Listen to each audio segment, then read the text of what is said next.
oportunidade de entrevistá-los. Eu aprendi muito e hoje eu já não sei muito bem qual é a minha identidade. Eu considero impregnado um pouco por todas as três disciplinas que compõem as ciências sociais. O que eu queria explicar desde logo é que o meu enfoque vai ser um pouco amplo em função deste livro que foi lançado ontem e que se coloca numa posição um pouco mais ampla do que exclusivamente uma análise do papel do Gilberto Velho e que com tanta propriedade a professora Eunice destacou. Eu queria dizer que, olhando as minhas 576 entrevistas que eu fiz no Brasil ao longo de uns 5, 6 anos, eu me dei conta que havia um grupo extremamente significativo que tinha falecido nos últimos 5 anos e que eram pessoas que, de um lado, eram extremamente importantes na história das ciências sociais, eram mestres e eram discípulos, e, ao mesmo tempo, essas pessoas formavam parte de um grupo que, por razões puramente do processo de que cada um foi vivendo em função do seu desaparecimento, eles tinham entre si uma unidade que não estava na natureza das coisas necessariamente. Eram 15 pessoas, essas 15 eram oriundas ou do Museu Nacional ou da USP, 2 que não eram rigorosamente do Museu Nacional e da USP, entre os quais Silvio Coelho, era alguém que fez o seu curso de especialização de antropologia com Roberto Cardoso, Castro Farias, portanto, aquele curso que vai formar a primeira geração de antropólogos, e depois fará o seu doutorado na USP. Portanto, quem não era da USP se formou na USP, e muitos, entre os quais Gilberto e Lígia, que se formaram no museu, foram buscar na USP sua formação doutoral, por coincidência, ambos com Ruth Cardoso. Então, essa unidade, embora em gerações muito diferenciadas, é que estimulou a que esse grupo valeria a pena ser analisado, para além das circunstâncias de serem pessoas que desapareceram nos últimos 5 anos. Em segundo lugar, porque representava gerações que, olhadas de uma forma transversal, tinham uma conexão entre elas. Se a gente tomar dos 15 apenas os antropólogos, nós vamos ver que, desde Castro Faria, que é nascido em 1913, que viveu no Museu Nacional no tempo em que Heloísa era diretora e pedia que certos jovens antropólogos ou membros do museu acompanhassem os pesquisadores estrangeiros. Ele acompanhou Levi-Strauss e foi uma pessoa que teve uma longa trajetória no museu e que finalmente se integra no processo de formação dos antropólogos sociais e finalmente permanece no museu praticamente até o fim da sua carreira, é um dos longevos desse grupo. Agora, há uma relação muito direta entre ele e o Roberto Cardoso de Oliveira, que vindo de São Paulo para integrar o grupo do museu, o convite inicialmente do Darcy Ribeiro, vai criar um curso que será decisivo para o desenvolvimento daquilo que chamaria de uma antropologia social com um perfil mais profissional.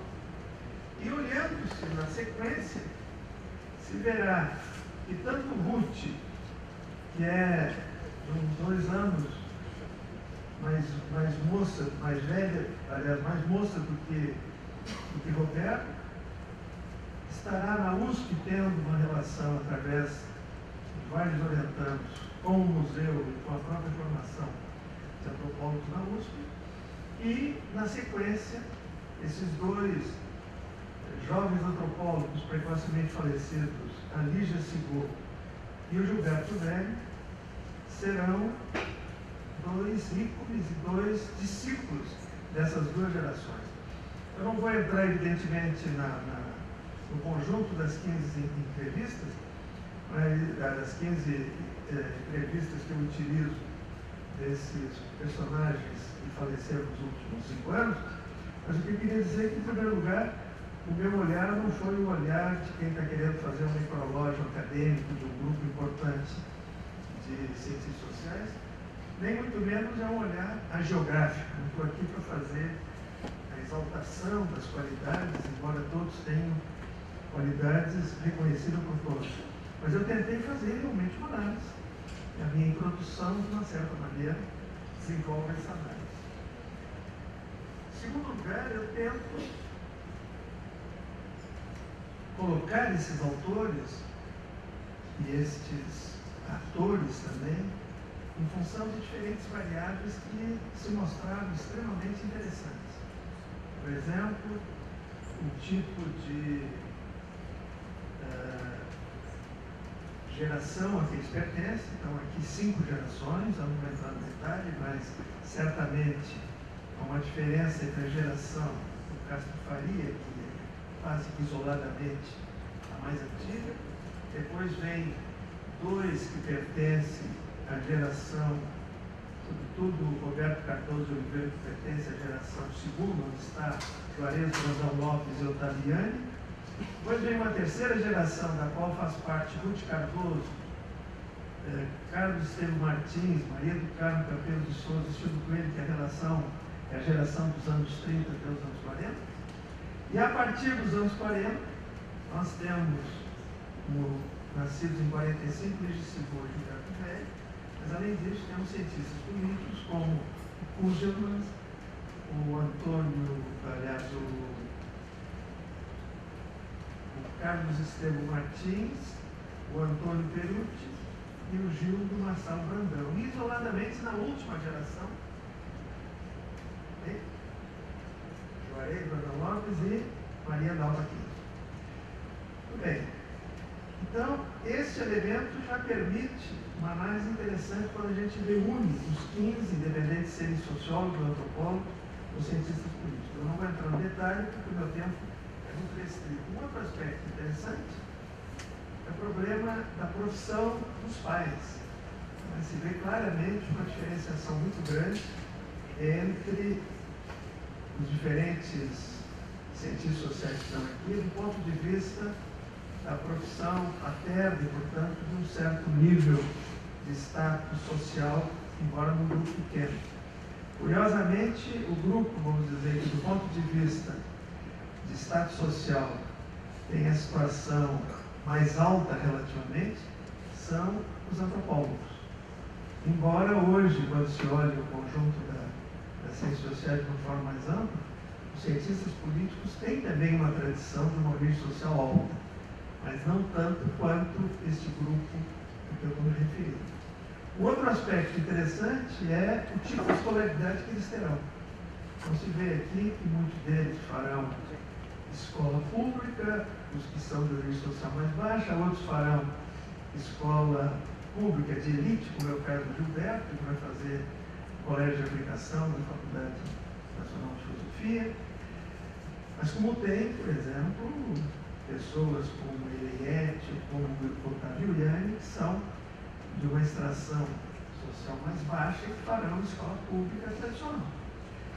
Bom, outra questão que depois aparece de forma enfática, e eu não vou falar sobre isso em detalhe, é o tipo de formação que eles têm na graduação, depois na pós-graduação e, finalmente, o grau de internacionalização que todos eles terão de uma certa maneira.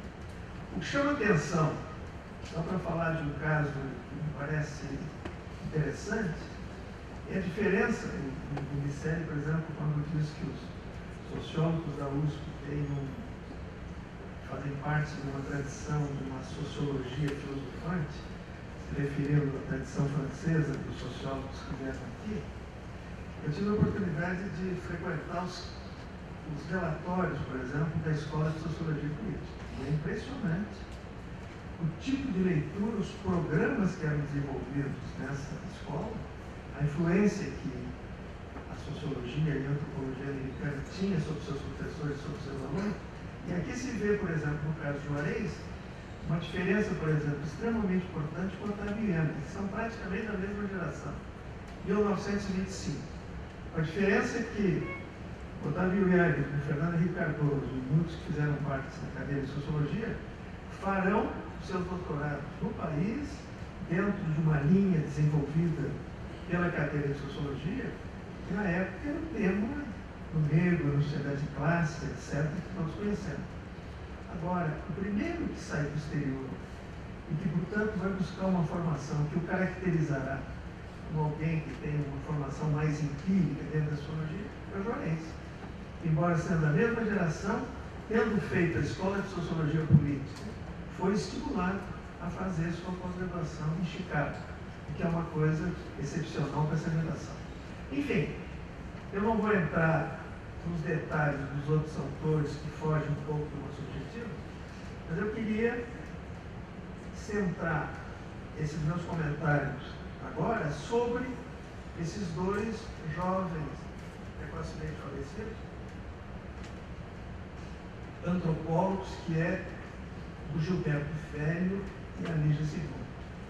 Ambos nascidos em 1945, ambos formados no Museu Nacional, dentro de toda aquela estruturação que o Roberto Cardoso de Oliveira teve o mérito de criar ou desenvolver a pós-graduação, o apoio da Fundação Fora, etc., que nós conhecemos, e que viabilizou um dos centros formadores mais importantes do Brasil naquele contexto. Pois bem, ambos, embora tendo estudado no museu, vão buscar o doutorado na USP, que é uma característica comum aos outros. Um outro aspecto interessante é que, embora ambos tenham essa mesma formação, eles terão interesses em pesquisa muito diferentes. Já foi falado aqui, o interesse central do Gilberto Velho é antropologia urbana, sociedades complexas e outros temas correlatos, enquanto a Lígia se lança numa antropologia rural, que não era muito comum, embora tivesse uma tradição, se não me engano, inglesa, muito forte nessa área, mas que no Brasil foi uma novidade. Então, eles tiveram percursos na pesquisa muito diferenciados, embora ambos tenham se tornado referências importantes em ambas as áreas.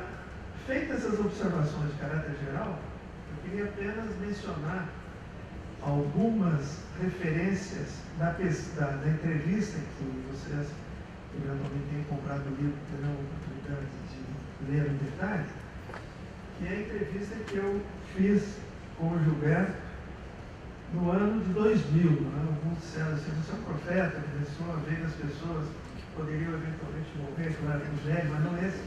Mas eu entrevistei pessoas como ele no ano 2000, o Flávio Perucci em 2002, portanto eu entrevistei muito tempo atrás. Mas vai sair o livro sobre os vivos também, não se preocupe.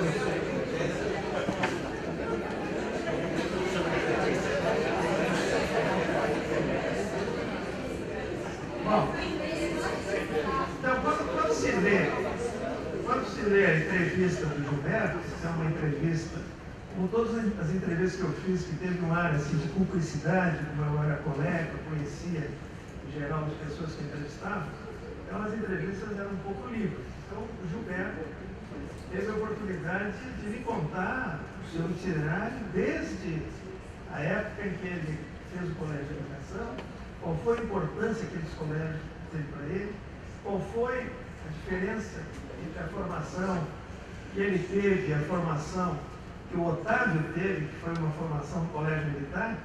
Ele teve a sorte de que no ano que ele deveria entrar para o colégio militar, o pai dele era militar e o colocaria lá, o general Lott achou que havia um excesso de estudantes e não permitiu seleção naquele ano. E por isso, ele teve a sorte de se livrar do colégio militar e fazer o colégio de aplicação.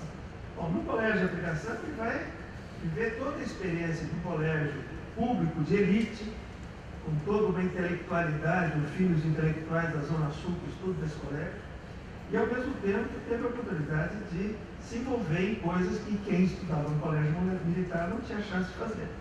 Ele se envolveu com política estudantil, ele participou da Associação Secundarista Metropolitana Secundarista de Estudantes, ele confessa que foi companheiro de caminhada do Partido Comunista, ele não chegou a ter um vínculo formal, e parece que o Otávio teve maior, mas ele esteve atento, participando desses movimentos.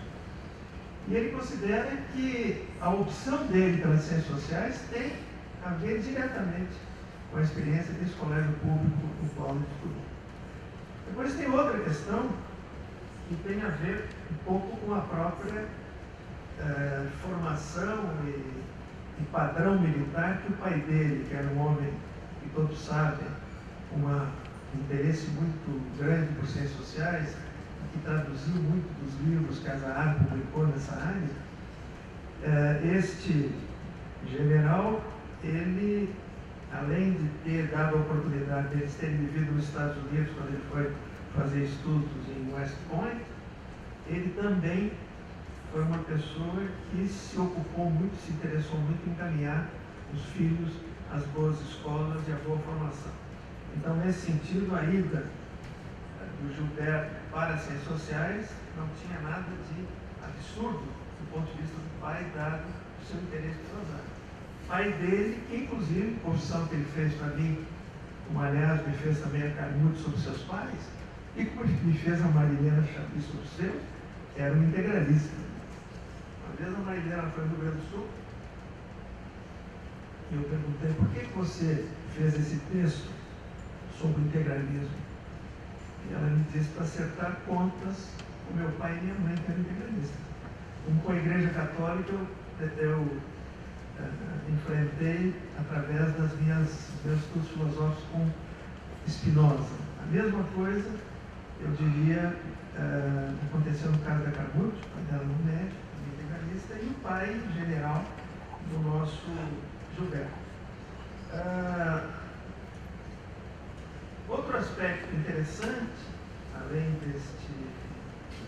desta relação política estudantil, política no sentido mais amplo, vinculado ao acompanhamento do Partido Comunista, foi o fato de que ele encontrou na própria escola e na faculdade que ele frequentou, que tinha ciências sociais, a famosa dona Marina Vasconcelos, que tinha sido assistente do Arthur Ramos, que era uma pessoa que teve um papel importante, com outras colegas, Maria Estela Farias, etc., foi o fato de que, posteriormente, ele entra num instituto que depois foi extinto, mas que teve um papel importante como um Instituto de Ciências Sociais precursor da Universidade do Brasil, que era o Instituto de Ciências Sociais. Esse instituto tinha como diretor e fundador na origem Maurício Vinhas de Queiroz, uma pessoa que se tornou importante por alguns livros marcantes que fez, mas também lá estava, posteriormente, Luciano Martins, Alzira, que durante muito tempo, Alzira Abreu, que durante muito tempo, acho que até continua vinculada ao CPDOC, mas que trabalhou com Darcy Ribeiro lá na CBDE e que também esteve nesse grupo. E aí começou um trabalho que caracterizou também o Luciano, que foi um estudo, praticamente inacabado, sobre a estrutura e função dos grupos econômicos no Brasil. Então, esta área, ele teve a oportunidade de participar como jovem estudante e recém-formado. O outro aspecto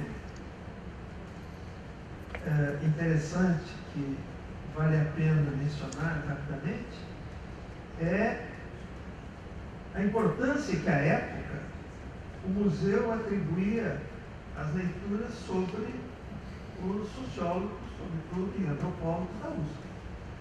Então, ele fala muito explicitamente que a influência do Florestan, do Fernando Henrique, do Ottaviani, especialmente aqueles livros sobre integração do negro na sociedade de classes, ou a escravidão no Brasil meridional, foram livros que influenciaram bastante a formação dele nessa época, bem como a relação que já havia naquele instituto que eu me referi, com autores franceses e com autores americanos. O Celso Furtado foi outra pessoa, junto com o Caio Prado, que marcou para oficialmente essa geração carioca, que poderia estar num outro horizonte intelectual. O Guerreiro Ramos, ao contrário, não teve nenhuma influência. E, finalmente, ele se refere, mais adiante na sua entrevista, a uma experiência marcante que ele fará depois de ser um mestrado no museu, tendo a oportunidade de receber uma bolsa para ir para a Universidade do Texas, onde à época havia um excelente departamento de antropologia e onde ele foi, entre outras coisas, fazer uma pesquisa sobre os imigrantes portugueses, né, naquela região de Massachusetts, em que ele teve a oportunidade de conhecer aquelas comunidades portuguesas que foram muito tempo antes para fazer a pesca da baleia naquela região da costa daquele estado do leste americano.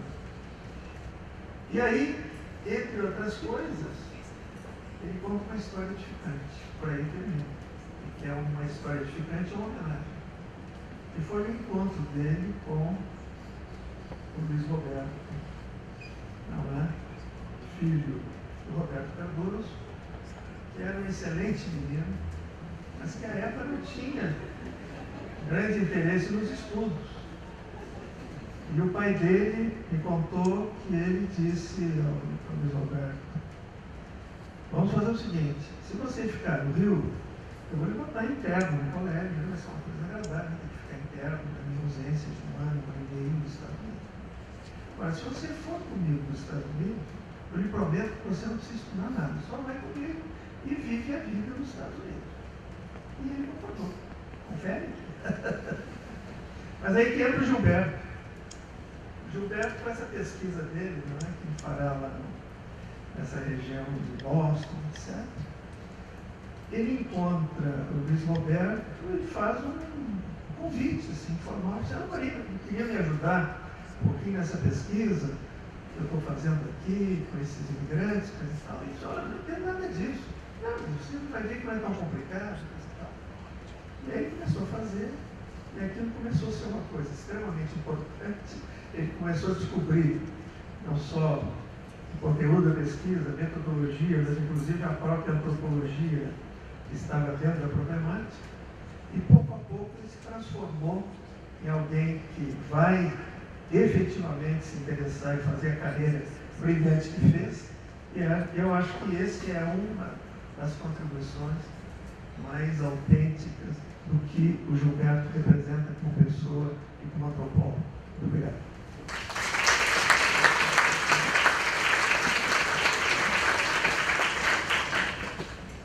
Obrigado, Elcio.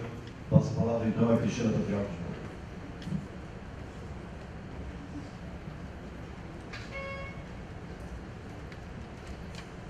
Bom, em primeiro lugar, quero agradecer ao Luiz Fernando pelo convite. É uma grande honra estar aqui hoje, podendo fazer essa homenagem ao Gilberto.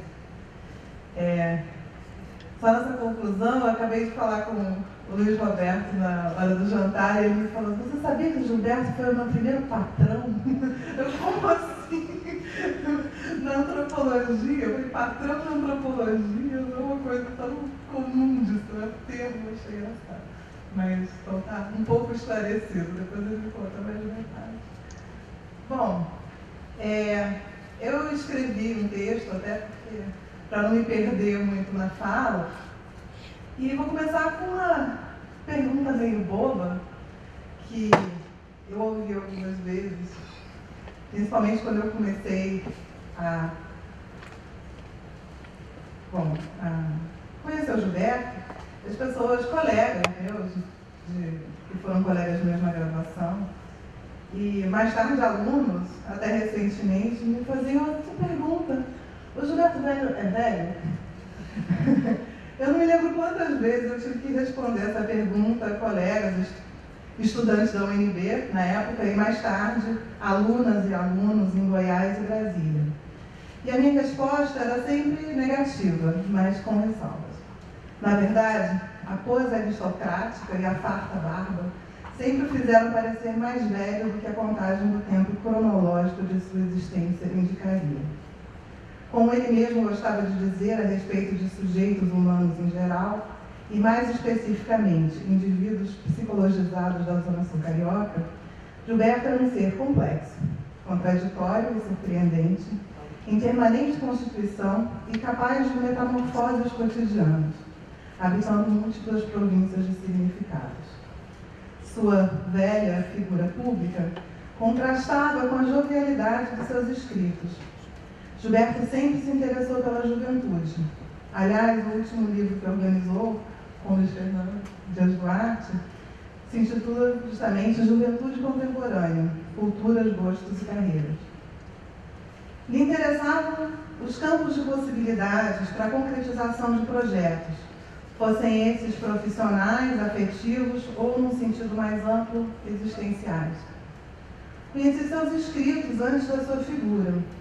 Individualismo e Cultura e Projeto Metamorfose foram livros que me salvaram quando, ao realizar a pesquisa para minha monografia de graduação na UNB, me encontrei frente ao desafio de escrever sobre a formação de identidades por parte de sujeitos jovens em transição para a vida adulta, mas que compartilhavam carteiras de identidade vermelhas, experiências de múltiplas residências no exterior e noções de interioridades subjetivas que eles diziam ser profundas, informadas em larga medida por experiências e valores vinculados à psicanálise.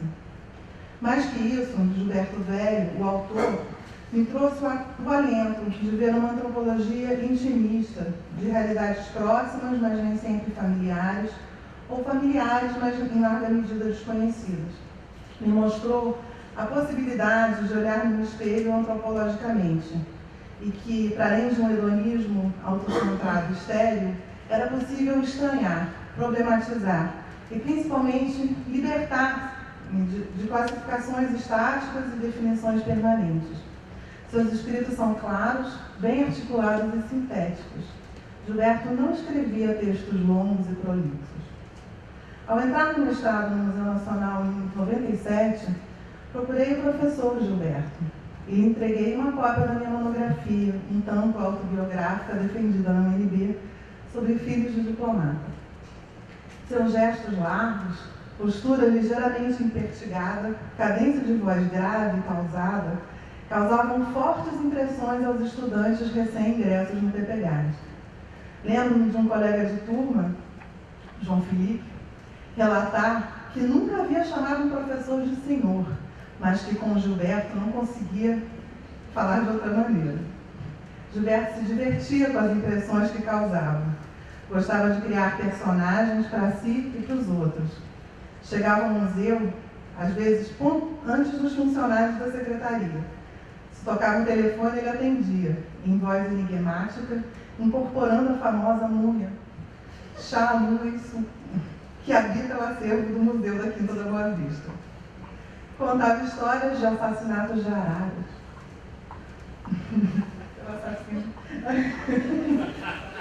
Expulsava gatos com golpes de esgrima e anunciava repetidas gestações de gêmeos. Também adorava contemplar o Jardim das Princesas, situado ao lado do seu escritório, e especular sobre encontros fortuitos ali ocorridos nos tempos em que a Quinta abrigava a família real. Certa vez, quando levava em meu carro à sua casa em Ipanema, um vendedor de biscoitos situado no sinal de trânsito próximo à Praça Nossa Senhora das Paz comentou que ele parecia um imperador, aludindo provavelmente ao do Pedro II. Gilberto sorriu e comprou os biscoitos, sentindo-se lisonjeado com o comentário. Mas Gilberto, o velho, era muito mais do que um personagem excêntrico com traços de figuras anacrônicas. Porém, ainda de uma maneira antiga, Gilberto era um homem de palavra. Se marcasse um encontro para as 8h17, gostava de precisões cronológicas, certamente estaria lá no horário marcado. Nunca faltou um encontro e sempre cumpriu seus compromissos de forma impecável. Quando lhe dei minha monografia de graduação, em nossa primeira troca de palavras, Gilberto agradeceu e marcou uma reunião para a semana seguinte. No dia e hora marcada, eu estava lá, tinha lido as 120 páginas do trabalho, que me entregou cheio de anotações e disse: "Você quer que eu seja o seu orientador?" aceitei a proposta. Iniciamos um relacionamento que perdurou até sua recente partida. Trabalhar com o orientador Gilberto Velli nem sempre era fácil. Seu jeito de relacionar-se era por vezes duro e extremamente exigente. Prazos e horários, por princípio, não eram negociáveis.